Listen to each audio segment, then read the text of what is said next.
Aujourd'hui, nous avons une édition spéciale de Focus Politique, toujours présentée par votre humble serviteur de tous les temps et tous les jours, Kaluka Systématique, le mathématique de la presse, Bandeko Nyonso Mbote Mingi Bipai Bozali, et Sengo Eza Yabiso Koto Ebikeno, Boza Ebele, Ponarota la édition Yalelo. Aujourd'hui, nous sommes le 19 décembre 2017, ça fait jour pour jour une année depuis que le mandat de Joseph Kabila est scellé na pouvoir et à Congo. Alors, pesa qui est moi lifeline en anglais, une année de plus, lelo lisusu yango wana esili. Tomoni bandeko ya opposition basangani de part et d'autre, ba mususu bakutani na poto, ba photo ezotambola sur ba réseaux sociaux. Oui, Zosala Keno, bateau ya rassemblement, G7, Vital Kamere, UNC, MLC, Naba Mususu, Mbosanyamwisi et les autres, Basangani Nabango, donc Pasi Nangai, Ezali Pasi Nayo. Des messages Oyo, Bazo Tinda, Bazo préparer un front commun pour Bakende, pour Longola, M. Kabila, na pouvoir. Mais tolandi pe lisusu interview ya mwana mboka Vital Kamere oyo alobeli déjà stratégie na ye ya UNC na makambo oyo etali stratégie ni bako kendele pona olongola Kabila na pouvoir. Tozomona déjà mwana mboka Honoré Ngwanda pe na Pareko, donc yepe atandi maboko côté ya bandeko ya opposition pour basala makambo, donc dans l'ensemble, moi namboka pe kuna epai azali syndicat dokolo yanga na lobby ki azali politicien te azali moteur mouvement citoyen yepe a lobby oyaye makambo. Alors, événement est vraiment très capital. Nous ne sommes pas au moment de distraction à ce moment ici le peuple congolais. Alors, dans cette édition, nous allons quand même nous donner la liberté. Il y a pour ça la moi analyse. Il y a situation mobima ndenge zali bosangani oyo banani ba opposant soi-disant entre parenthèses bazo sangana, est-ce que ça solo ou bien papillon nakati comme toujours. Pour histoire a démontré depuis très longtemps que papillon donc pouvoir infiltrer toujours opposition. On a rejoint Makambouni, les Kanakati, et puis Koya Kobebisa Makambu Nassima. Donc, exemple, il y a Kalate, Ezali, l'actuel premier ministre Nzenze Chibala Bruno Chibala Nzenze, Oyo Azali, premier ministre ya Congo Lelo, Azali Lobi na Etienne Tshisekedi wa Mulumba, et puis Bakanga Kiye. Donc, on a comprendre qu'est-ce qui est en train de se passer à ce moment ici. Quel est le complot Oyo Ezali contre la République démocratique du Congo? Soi-disant, la communauté internationale, jeune abango na kacha likambo ezanini. Soi-disant, les politiciens congolais, jeune abango na kacha likambo yo ezanini. Ça, c'est OceanTVLive.com, Mokili, Mobimba. Nous sommes là pour votre information. La régie a opéré un élément au Tozolanda. Après cet élément, nous allons maintenant analyser la situation. À tantôt. La régie, s'il vous plaît.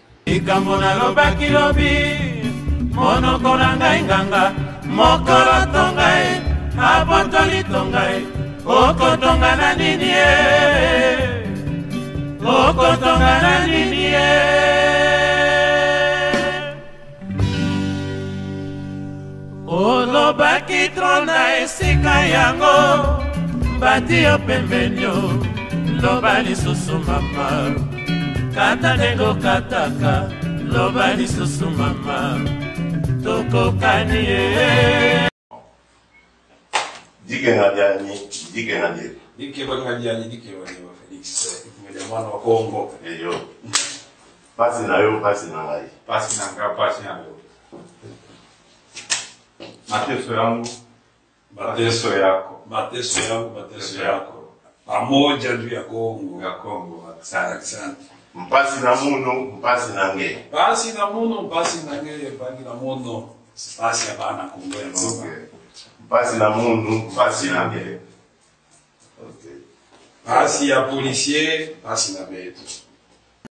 Après, bah, dribbler Bissognon surtout.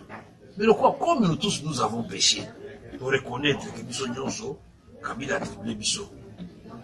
Pour nous catéo Kamele, Caméléon, Caméléon, Caméléon. Vous voyez que, il faut toter les médailles, toter les missa peuple, mobilisation et ça, les mains. Mais, tout ça, là, on a besoin de battre. Oui, on a besoin de battre le 18, ou telle date, tu marches, tu vas marcher telle date, tu mets pas si bon. Puisque tu as marché de la qu'est-ce qu'il faut faire à partir d'aujourd'hui qui n'a pas pour réussir? Stratégie, tout ça là, en 2015. Bah, improvisation, nous, surtout, et qu'on va profiter de la Kabila. Puisque chaque appel est opposition. Oh, putain, ça, il y a un mot quoi, tu vas dire, ce qui attend, un petit peu lacrymogène ou l'accès par photo, dans les réseaux sociaux. Oui, bah, tu vois que l'homme, mais, Mokili Mobimba, n'a pas compris, comment on a quand même attend, peut-être que lacrymogène, il va devoir qu'il y ait belleté. Mes chers compatriotes, mesdames, messieurs, voilà plus de 2 décennies que notre pays, la République démocratique du Congo, est victime d'un complot international qui l'a plongé dans une guerre de haute et de basse intensité. Kabila et le Tutsi Power sont engagés dans la logique de la terre brûlée. Ils ont pris toutes les dispositions militaires pour déclencher l'apocalypse dans la capitale et dans les grandes villes de la République pour anéantir toute velléité de déstabilisation de leur régime hégémonique. En vous demandant donc d'accepter de suspendre provisoirement vos activités politiques, je voudrais vous inviter à mettre entre parenthèses nos ambitions politiques, de nous mettre ensemble, non pas pour former un gouvernement, mais pour nous joindre à notre peuple, pour chasser d'abord l'ennemi qui occupe notre pays. Une fois cette étape difficile atteinte, nous pourrons alors envisager l'instauration de la démocratie pour un développement intégral de notre pays. Deuxième mesure. Je propose la constitution par tous les leaders politiques congolais, de l'opposition et de la résistance, d'un front patriotique du salut public. Ce front aura pour mission de promouvoir et d'encadrer un grand mouvement national de soulèvement populaire à travers tout le pays, dans le seul but de récupérer le contrôle de toutes nos institutions et de tout le territoire national. J'ai du mal à accepter cette notion d'unité de l'opposition. J'ai du mal. J'oppose ça aux Français, aux Américains. M. Trump était ici, membre du Parti républicain. Il était uni avec les autres. Il n'a pas gagné l'élection. Est-ce que les Américains ont dit, voilà, unissez-vous, mettez-vous ensemble et tout ça? Il a dit qu'il continuait son chemin. M. Macron était apparenté au Parti socialiste. Au Parti socialiste, ils ont été opprimés, ils ont eu trouvé quelqu'un. Est-ce qu'ils étaient unis pour que ce monsieur-là gagne? Au Parti républicain en France, vous parlez de quoi, de l'unité de l'opposition? L'unité de l'opposition n'existe pas s'il n'y a pas l'unité, s'il n'y a pas la volonté du peuple. Si vous pouvez être dans l'unité de l'opposition, mais si vous ne suivez pas ce que le peuple dit, ça se dit pipeau. Alors, vous nous demandez de nous réunir avec des gens qui sont des valets des Kabila, avec des gens qui font la volonté des Kabila. Ok, il n'y a rien à dire, vous venez de suivre vous-même. Maintenant, c'est un temps de réflexion, un temps d'analyse. Bolandi parcours, il y a Vital Kamerhe. Il y a une position controversée à plusieurs reprises. Élément autodacicité, et ça, Ndeko Francis Kalombo, Oyo Azalaka, Kalaya PPRD, Lelo Oyo, Azala Poto, a commis na Simaya Moïse Katumbi. Alors, pas en maintes reprises que Vital Kamerhe aza mutu na bango na kati ya opposition. Ba position na ye. Donc il y a moko milobi que non bazo benga ye caméléon, c'est pas moi qui l'ai dit, il y a moko yebi que non il est caméléon, c'est-à-dire que non il change de couleur. Maintenant la question que je me pose ou peut-être bandeko mususu bako yede biso eza que non qui dit politique au Congo et l'ingoloba que non vous n'avez pas de position, vous n'avez pas des idéologies aux hôtels mais là ou bien ezali que non vous changez toujours veste du bon côté. Kokoma Mukanda il a propulsé Joseph Kabila na poazwa na élection en 2006 pour la président de l'Assemblée nationale kolongwa ko sala parti na yomoko aux alliés soit dedans soit dehors pour critiquer ba opposition ko s'aligner na pouvoir ko s'aligner na opposition. Donc c'est comme si c'est quelqu'un qui change son veste toujours du bon côté. Chaque opportunité qui se présente, il est là-dedans, il veut être dedans. Mais maintenant, na état modèle modèle wana, moi namboka Vital Kamerhe. Donc, aux autres, il y a plein confusion mingi na mitua batebele. Ok, peut-être démarche nayo, les gens ne comprennent pas, mais il faut expliquer le but de démarche au yayo. Pour ça que non, on ne connaît pas votre position normalement. Signature, il y a accord, il y a Oya présent. Signature, il y a accord, il y a Saint-Sylvestre présent. Défection, il y a Chibalana, na Olengangoi, tout ça, dedans. Le gouvernement Chibala, dedans. Le gouvernement Badibanga, finalement, Leno Libanda. Oh, Félix, avec les autres opposants, Basali Boye, dedans. Et pas Senanga, pas Senayo. Finalement, Yaya. Nazo Yebate, ceux qui battent mon sous comprendre le but de la démarche à M. Kamerhe, comme on peut expliquer, biso ba détail na biso eza place wana. En tant qu'un analyste, un politicien, un analyste politicologue, je trouve vraiment difficile yako situer sikoyo idéologie na yo politique ezalini. Charte, il y a UNC, je n'ai pas encore lu ça, mais ma position est très controversée. Donc, je pense qu'il est temps de définir quand même votre propre position. Donc, une chose que je vais dire au peuple congolais, Bandeko Balandi, Ezali Boye, je pense que Kochoke peut peut-être Batmoussou, mais c'est ça la réalité. Le problème du Congo, ce n'est pas seulement Kabila. Kabila, c'est un individu, un phénomène qui est au Congo pour le moment. Mais le problème du Congo, c'est plutôt le système qui est en place avant Kabila. Parce que ce que nous vivons aujourd'hui avec Kabila, on a vécu ça avec le maréchal Mobutu. On a vécu ça d'une façon pas très longtemps avec Monsieur Laurent Kabila. Et aujourd'hui, nous vivons ça avec Joseph Kabila. Et il y a une répétition de l'histoire. Les gens qui étaient une fois avec Mobutu étaient avec Kabila père, ils sont avec Kabila fils aujourd'hui. Alors, ce n'est pas une histoire de dire que non, c'est seulement Kabila qui est le problème du Congo. Le problème du Congo, c'est un système qui est en place. Alors, suivons un deuxième élément et nous allons revenir pour continuer avec notre analyse. La régie, s'il vous plaît. En RDC, l'UDPS s'insurge contre l'arrestation hier soir de l'un de ses dirigeants, Bruno Tshibala, qui est également porte-parole du rassemblement de l'opposition, a été interpellé à l'aéroport de Ndjili alors qu'il s'apprêtait à quitter le pays pour Bruxelles. L'UDPS réclame sa libération immédiate. Écoutez. Nous condamnons avec la toute dernière énergie cette arrestation qui du reste est arbitraire, illégale. Pour nous, c'est une provocation, pour nous, c'est un acte d'intimidation, pour nous effrayer. Je demande bien au procureur général de la République de comprendre que le Congo est dans un virage terrible, qu'il libère M. Bruno Tshibala et cela, je ne lui accorde que 48 heures. Dépasser ces 48 heures, nous allons réagir. Nous irons à sa rencontre pour qu'il nous arrête tous.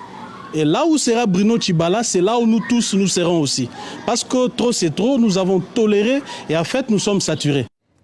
Bruno Tshibala a-t-il trahi les siens? Le doute surgit en octobre 2016. Bruno Tshibala, encore secrétaire général adjoint de l'UDPS, est arrêté. Il est accusé par le pouvoir d'avoir organisé des manifestations de l'opposition à Kinshasa. Une nuit, Bruno Tshibala avait été sorti de sa cellule pour s'entretenir avec le directeur du cabinet présidentiel. Un entretien de 2 heures dont le contenu n'a jamais été révélé. A signé un accord. Et comme je venais de le dire, c'est en application de cet accord que je suis devenu Premier ministre. Lorsque j'ai été en prison, le générique vient de le préciser, j'avais été sollicité pour devenir Premier ministre, j'ai décliné. Mon gouvernement a 4 missions principales, dont la première, c'est l'organisation des élections. Je dois dire que c'est la raison d'être de ma présence à la tête de ce gouvernement. J'ai donc promis au peuple congolais de lui offrir les meilleures élections de son histoire. Et donc, comme cela a été convenu dans le cadre de l'accord que nous avons signé, qui constitue notre feuille de route aujourd'hui, je vais donc devoir impérativement, le président de la République entendu, conduire le peuple congolais aux élections. Mais ce mot de... Ouais, les Kambo, Oyo, Tozolo Bela Awa, Bruno Tshibala Nzenze, Premier ministre du Congo, Azalaki na Etienne Tshisekedi Awa, Azo s'est réclamé, Yemoko Azo réclamé que non, il est l'opposant qui a passé beaucoup plus de temps dans l'opposition. Mais, tango ba rumeur etambolaka na Kinshasa, bato bakanisaka ke nous ba rumeur, mais la plupart des temps, et s'avéraka vrai. Rumeur etambolaki avant que no Tshibala Nzenze, abongaki tango bakangaki na après marche il y a le 19 septembre 2016 au Batoubakufaki. Mais ce qui totalait en gros très bien, c'était une histoire montée de toutes pièces, arrestation, je voulais dire. Bah, monter en gros de toutes pièces pour l'avoir. Et puis, bah, Memiye, bah, solo, l'inaye, ma solo. Comme il vient de l'avouer lui-même, élément autocholanda sur les antennes de TV5 Monde de la France. Alors, mais maintenant, la question que nous nous posons est que infiltration et pouvoir na kati ya ba opposant eza na niveau nini. Po ezali ke no nzenze bakangiye, bakei kosolana ye, après ba relâcher ye, azongi suko pembeni ya Etienne Tshisekedi wa Mulumba, a continuer à comité jusque porte-parole ya rassemblement tango rassemblement et salamaki. Mais maintenant, la question que nous nous posons, est-ce que non, mission nino ya zongelaki na kati. Alors, je ne suggère rien, mais ce que vous avez, c'est qu'on a esprit critique, esprit d'analyse, au comment on a pensé que non, ok, bien sûr que non, Etienne Tshisekedi azaki déjà mukolo, mais Liwanae, on dirait il y a quand même une mémise sur cette histoire. Ou bien va précipiter Liwana, il était comme malade toutefois. Mais jusqu'aujourd'hui, Makambobimaki, 5 millions et pas médecin, tout ça, et famille Basengi autopsie, personne n'en parle plus. Hein. Personne n'en parle plus. Pour Tozoye Bate, Nani Oyo, Tokoki, Kolandela. Mais maintenant, le peuple congolais,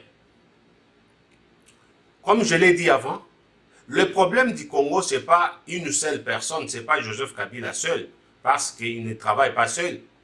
Il est entouré par une machine qui fait tout. Aujourd'hui, Babandi Makambo Basei, à parti politique, tout ça, bien bon. Ce qu'on a dit logique, et ça n'a pas logique normale que non, pour donc, comme ça, la partie politique dans le Congo, ezali et community commerce, tout le monde a créé un parti politique, naé, na katia chambre, naé na bana, tout ça avec ses amis à quartier, nyon soan ezali que non, c'est une façon au batbakoma que pour à s'en sortir, payer bimisamutu, il faut à la parti politique. Alors, on se retrouve avec des partis politiques partout, donc idéologie tout mon boulot, ce qui n'est Kolukasiko pour assainir ma parti politique, c'est bon. Ce qui est qu'on a contexte normal. Mais le problème qui se passe au Congo, ce ne sont pas des raisons oyo bazo avancées. Le problème du Congo est à lui plus le timing, c'est-à-dire tant nini toujours ça la makamboana. Parce que les lots, tout cas que ça a élection en 2016 pour donc machination et salami à niveau de pouvoir de sorte que non va traîner par makambo que comment tout ça le recensement, enrôlement, tout ça. Mais dans un système organisé et les gens qui ont la volonté d'organiser les élections, l'enrôlement, même le recensement de la population, ça devrait nécessairement commencer en 2012, 2013 peut-être. C'est-à-dire deux ans après l'élection, il y a président sortant, et comme on savait que c'était son dernier mandat, c'était dans son intérêt, bien dans l'intérêt général, de faire ces histoires-là, parce que ça ne devait pas l'affecter. Si notre système était un système normal. Mais le problème du Congo est que tout est camouflé. Baninga oyo bazali na pouvoir lelo, bakoluka kusala eloko oyo ezali na avantage na bango, malgré que ezali eloko normal, soki basalaki yango na contexte normal.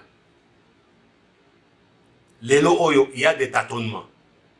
Avant l'arrivée de Nikki Haley na Congo, donc Seni a pensé qu'il plus de 500 jours pour l'élection, c'est-à-dire que Melinga est matin en 2019. Mais juste quelques jours après l'arrivée de Nikki Haley, oh non, ça va, tu commences à l'annoncer en décembre 2018. Et dans l'entretemps, dans les rapports, il y a Human Rights Watch et Bimi qui ont recruté les anciens mercenaires, milice, il y a M23 pour tirer sur la population. Tout ça, il y a la machination de Tchibala avec les siens en train de créer le désordre. À la fin de la journée, à Soki Datouanabaché à 2018, décembre 2018, il n'y aura pas des élections en 2018. Donc, nous sommes à Ebi système, à Ebi histoire, ou bien donc, machination politique, il y a Congo, à Ebi yango très bien. Biso Abino, Tolobelaka yango avant. Tolobelaka yango déjà depuis 2015. Tolobi que non, il n'y aura pas des élections en 2016, il n'y aura pas des élections en 2017, en 2018 non plus. Pour Nanini, c'est parce que Kabila alingi naye kolongwa pouvoir te na batu naye oyo bazo travailler jour et nuit pour baluka ba contexte basala soki ndenge nini pour mais finalement mes frères et sœurs oyo bozo mi benga bato la majorité, mais pourquoi vous faites tout ça? Pendant bon, il y a plus à la vie que l'argent. Bao bazalaka na mwebile. Donc histoire liste za mulai to kende kutu musika te to bandara na Congo wana ba Mobutu azalaki le président fondateur. Mais akende okufa na Maroc ba kundie na 12 personnes. Banda kunyo swazaki na ngo banini lelo eza wapi? Bana ye OK. Bana oba Holanda tant pis. Lelo bazala bazo telengana partout. Mais à quoi ça sert Kosala, donc, Kosala Makambo Bozo Sala. Vous voulez enfoncer le pays davantage, un pays qui est déjà désenclavé, un pays qui souffrance et comment à niveau mogo que nous devons éviter. Et c'est mon nyango siko bino boza nango parce que toyebi ke bino nyoso bato baza na majorité baza na mbongo bana na bino nyonso baza na bango na poto awa. Alors mpona nini sikoyo bozotinda bana na bino awa na poto soki ke no système bino moto bozodirige mboka mpona nini sikoyo bokotika bana na bino te bazala kuna lelo ezali kaka soki obeli o mwasi no abeli soki moto abeli mbangu na poto bokomokende na Inde. Pourquoi vous ne pouvez pas kobongisa ba hôpitaux na Congo? Lelo en Afrique du Sud, nous avons des médecins congolais là-bas, nous avons traité bateau. Alors, pourquoi vous ne pouvez pas créer des conditions où Yerusala Keno, tête nous sommes tous en Afrique du Sud, basa basé na Congo. Donc, Toyoka Soni quand même, Toyoka Soni. Toyoka Soni.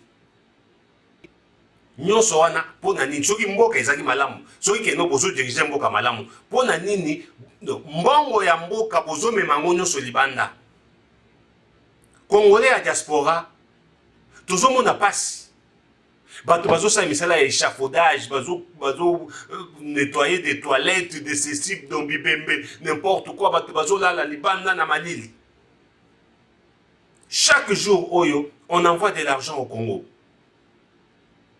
C'est quoi, bino ba dirigeant congolais, allez, vous prenez l'argent du Congo, vous envoyez à l'étranger. Bozoba modèle nini boye. Bozoba ya modèle nini boye. Ce qui m'ont dit madame, bomba en place aux alites. Alors, vous prenez cet argent, vous envoyez na Libanda. Après, si vous avez miné le bako sutuka muke boyo, oh bakangi bien na bino. Oh donc, ba gelé bien na bino. Congelé, ça veut dire quoi? Écoutez ce qu'on a compte, il y a gouvernement, il y a poto. C'est quoi? Moutema mabe oyo ezo utawapi. Na yebite soke za moutema. Buzo ba oyo ezo utawapi. Za moutema mabe. Teza buzo ba na moutema mabe na lukunya na kindoki. Alors, du fait que mongo eleki ebele. C'est-à-dire que na moyen ou utiliser en place aux aizate. Yango komo kimisango. Pourquoi faire ça? L'argent du contribuable congolais. Mbongo ya yote ya batu ya Congo. Ole ya kote na mona Australie. Ti awa na Australie.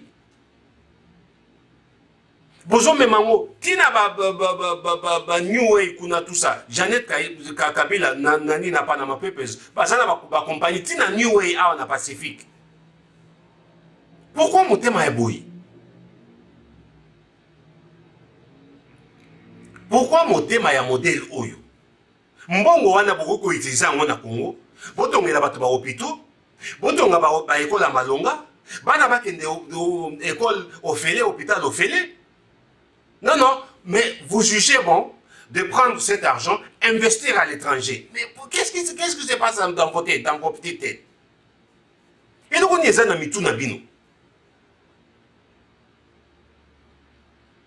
Donc, nana méchant ya mabe nazana kanda makasi donc nazana tellement émotionnel boyote mais plus nazana le belango nazo mona keno pourquoi bozoba jusqu'à ce niveau? Alors, vous allez vous acheter des maisons en dehors du pays. Et vous profitez dans un pays étranger. Le même pays étranger, bazo ya na Congo, bazo exploiter ba minerai ya Congo, bazo futa ba taxe te. Bozo kana bango ba pesi bino mbongo muke ba million mike mais bango bazu ba milliard. Bango bazu biloko na Congo, bazongi na ngwe pa na bango. Bilo bozu biloko na Congo, bozo mais finalement pona nini boye boza na mutema ya modèle nini boye bi makambo ndenge fonctionnaka te to nini.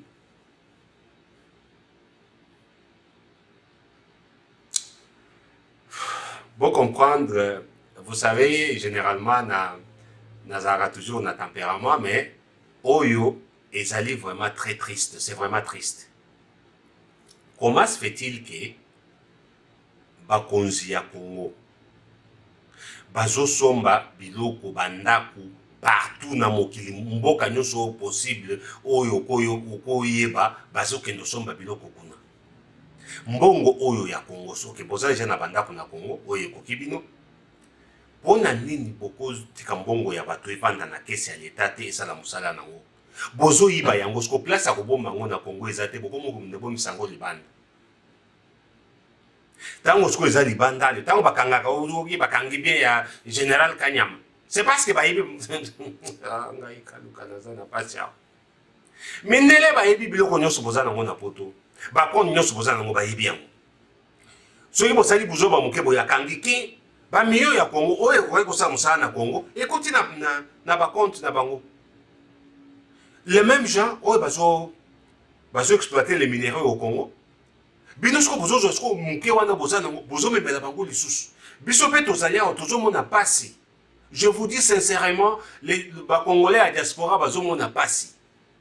Système on auto zaka o tinde na biso atinde yaya tinda kia. Oyebi ndenge pasi ni to mona. Baninga o bayaka na poto bayebi. Na oka pe mususu tango mususu bat mususu basiliki ata banani bazo bafinga biso ke no tolala na to banda kwa mike boye tout ça. C'est la réalité ça que nous donc les gens souffrent à l'extérieur du pays pour na bozo tout monde na batinde la rabino. Batindi population a investir en ba marché sur ma économie en mboka allez bato oyo baza censé suko ko diriger mboka bazui muke wana bazui na ya minéré bazongisi na poto mais finalement Valentin mwamba na ngai vraiment on devient na nga motem yo likambo vraiment tu vois vraiment c'est normal Jeff Michao. Tu penses que c'est normal que les gens souffrent à l'extérieur du pays, ils envoient quelque chose à leur famille pour la survie, et la famille investit quelque chose-là dans l'économie du pays, mais les gens qui ont censé diriger le pays, ils prennent tout dans l'économie du pays et puis ils le renvoient à l'étranger. Vous trouvez ça normal, Jeff Mitchell? Tous on a nous pose mouké. Bon, l'élément sous ce ya awa, on va continuer. Les autres, on a méchant à ma peine à souka on a pèse à bino suko mot d'ordre oyanga. Merci.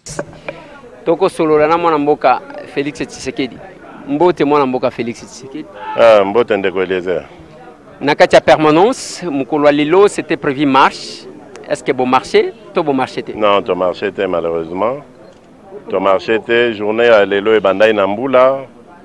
Or, oyebi que toi kana ba équipe na biso auto bengaka ya mobilisation ultime mobilisation ana donc ba saka musala ya ko sensibiliser ba transport privé surtout ba bimate ba zala na marche et tout ça. Bon, avec la pluie ba koki ko se déployer té.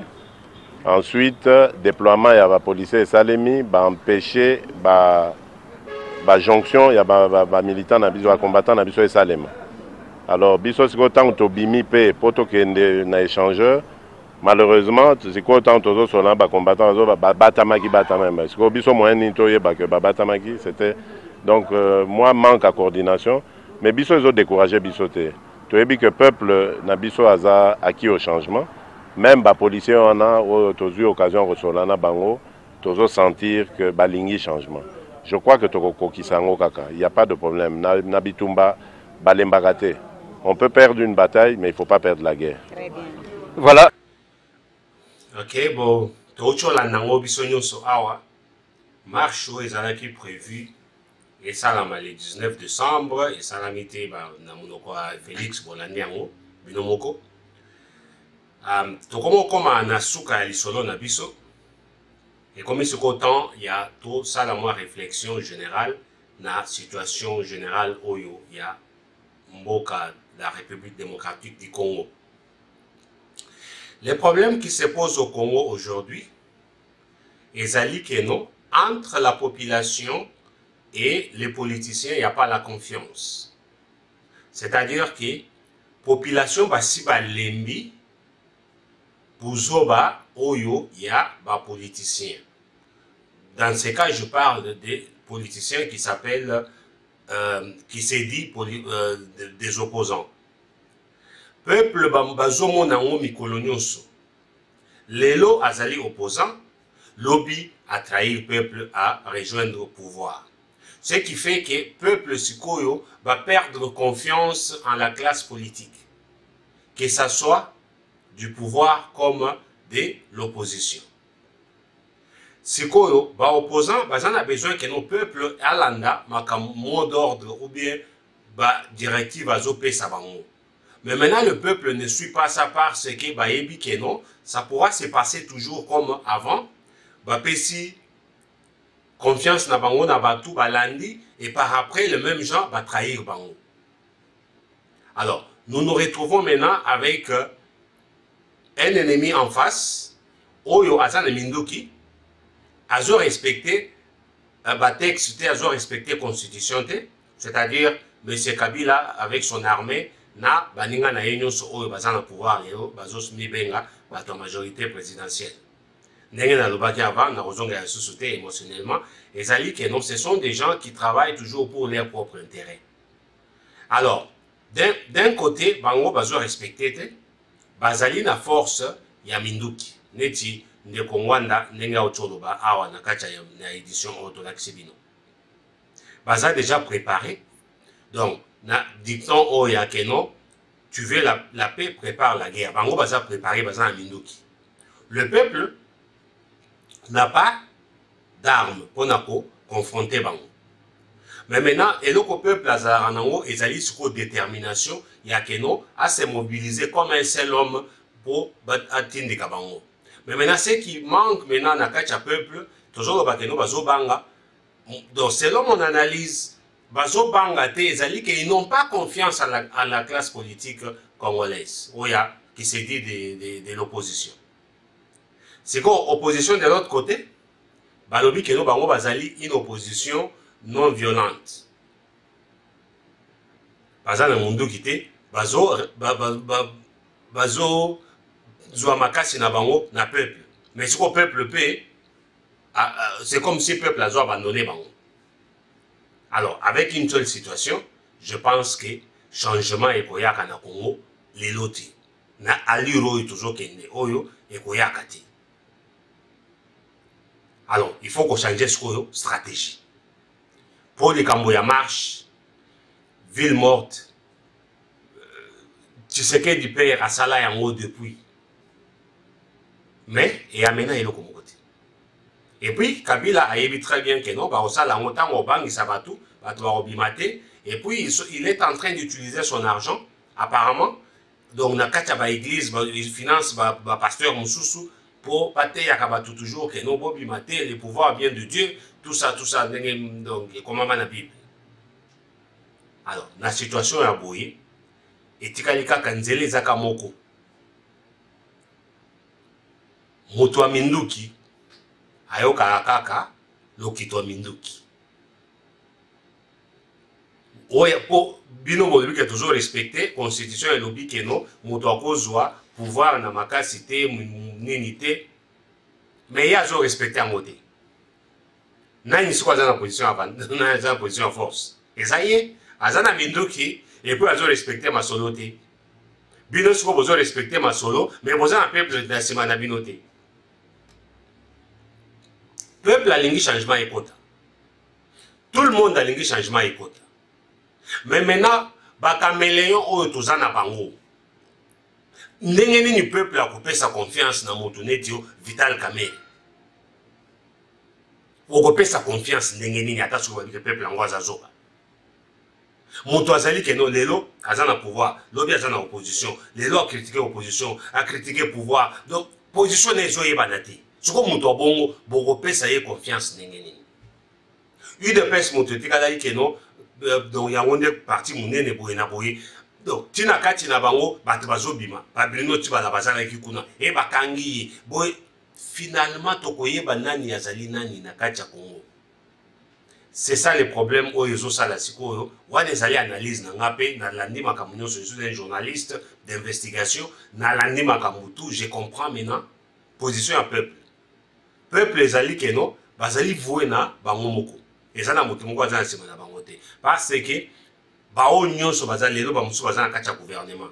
L'obilo Bando de la peuple, nous sommes derrière, donc, nous sommes pour le peuple, nous voulons des changements. Tango Bamio et Bimikaka a changé les côtés, à Congo de Benamakamoussous. Alors, il y a un autre peuple à Zoé Baté, à Kocha confiance, c'est pas un an. Il y a un open de moto expliquer que non, échec et belé, net lokola Yemoko, Félix, Tshisekedi, Aocho, Loba, que non, va échouer, n'a pas marche, nous faisons échouer, et puis attention le peuple Bimi. donc pas d'impact d'idéologie. Pour les alliés que non, répétition, il y a même procédure, même formule, mais résultat, c'est Yebanit. Yango etekali nzele ezaka moko. Ba oyo baza na bolingo ya Congo. Ba Moïse Katumbi na bato mosusu baza na la. Boza na ba ex ya phase ya DSP. Ba généraux na ba mosusu baza libanda mboka. Na ba jeno baza pembeni ou baza donc bazali prêt pona kobundela mboka na bango pona ko sauver mboka. Il faut maintenant que ça a une branche armée pour libérer les Congo. Yango sko tozo senga en ancien bateau ba yebi makambo ya armée ya phase. O bazali na en Europe aux États-Unis. Bosa liboke babino ba Moïse Katumbi tout ça bosa na mbongo ebele o bozu ya Congo. Wana docteur le belango ke no ba mbongo ba milliards boza na wana ezali ba mbongo ya minéraux ya Congo. Lelo zote le malobi ke no olingi okoma président na Congo bimisa ba milliards wana zwa ba jeno bazali ke no balingi ko bundela mboka bokende liboso ba dokolo syndicat dokolo kolata nini wana ya mouvement citoyen te ozali na kati ya cercle ya pouvoir ya Angola bango baza na armée ya makasi okutu ba libérer na Mzee Kabila tango ba bataka kai donc utiliser influence na yo pour libérer Congo, pour Congo ezokende. Donc, mondele moko akoya ko libérer Congo te. Wana bomicha na mutu na bino. Soit disant communauté internationale, mutu moko aza na intérêt ya kolongola Kabila na pouvoir te. Nazo pesa bino une illustration. Président français, américain, chancelier allemande, tout ça, premier ministre britannique, japonais, australien, partout. Première mission na bango bazo répondre nanuna besoin ya population na bango ya pays na bango. Maintenant le problème est que ba multinationales ya bamboka nyonso minene wana ba compagnie ya minene bazo exploiter ba minéraux na Congo. À partir de l'exploitation ya minéraux na Congo wana bazo créer ba emploi ebele ezala na mboka na bango ezala na bamonga mususu place bazali. Et puis bazo futa ba taxe na bamboka na bango ebele. Soki donc c'est-à-dire que non soki bino boyebisi président premier ministre que non aya kolongola Kabila ezali neti que non comment attaquer ce ko intérêt ya ba compagnie na ye intérêt ya mboka na ye pour soki lelo boke na Katanga ou bien na place mususu bazo exploiter minéraux bolobi que non une compagnie canadienne tout ça allez bo virer bango. C'est-à-dire que non impact et cause à la Cana Congo et cause à la Canada et cause à peine à place Moussoussou où il va engager Batubili. Alors, à ta président ou bien premier ministre, avant d'aller Kolobanata à l'élection, mais au moins à temps où comme à l'élection et à Bazoui à pouvoir à Kangi Monoko pour relaxer la réalité que non multinationales où ils ont employé 10 000 personnes dans Allemagne ou bien dans États-Unis. Ce qui est là, balongwe na Congo, c'est-à-dire que non, 10 000 personnes balongwa musala. C'est-à-dire que non, créer nous problème il y a emploi na États-Unis ou bien en Mboka na bango. C'est-à-dire que non, bango peut pas perdre ba millions ou bien ba milliards bazozwa na ba taxe. Pour taxe bazo kata taxe na compagnie, bazo kata taxe na ba travailler. Ndeo esala ke no bamboka na bango fonctionner babongisa banzela basa ba hôpitaux o tokimela kawana. Alors Kabila azali mine d'or pour na bango parce qu'il s'en fout de ce qui se passe au Congo à part bambongo yepe azozwa na ba clan nae. Alors de ce côté là soki botiaka kaka motema ke no et communauté internationale bango na bazo dépenser ba milliards pour na maintenir force d'occupation eza kuna MONUSCO. Babo Marabato à quelques mètres dans MONUSCO n'intervient pas. Moussa na bango tsiko kuna ezali. Ezali que no bazo sauvegarder ba intérêt na bango. Alors, le peuple congolais doit comprendre ça. Ceux qui vont comprendre kawana te, vont comprendre wana. Yango ce qu'on a reçu na peuple que no malgré bozana confiance na ba politicien te, politicien azali na ye peuple te binonde bokolo pouvoir politicien za kolo pouvoir te yango nazo lancer appel na peuple que non totelemaka ata soki tolandi mot d'ordre ya politicien te jour mosusu ka boye totelemaka. Donc message nanga yango wana, mais le message le plus dur o nazo lancer na ba tunyonso oyo bazombongo ya Congo. Moïse Katumbi, Bakatebe Katoto et les autres na ba mususu oyo bazombongo ya minere na Congo. Oyo bakomi ke no baza ba milliardaire na mbongo ya Congo. Bacha mbongo wana anje pour libérer le Congo, ceux qui baza na souci ya ko libérer Congo. Congo ba ko libérer yango na ba marche te na ba track. Congo ba ko libérer yango na munduki. Et puis munduki esenga mbongo ebele, il faut ko recruter batu oyo ba okende pour na ko libérer Congo. Moïse Katumbi, Syndicat Dokolo et les autres bobe misabalarbo anango et libérer Congo. Ça c'est Océan TV Live.com et votre serviteur de tous les temps et tous les jours, Kaluka Systématique, Boko Melabiso. Donc merci Nabao Bakomakana Bengaka. Nous sommes ici pour partager. Donc soyez toujours branchés sur www.oceantvlive.com. Merci.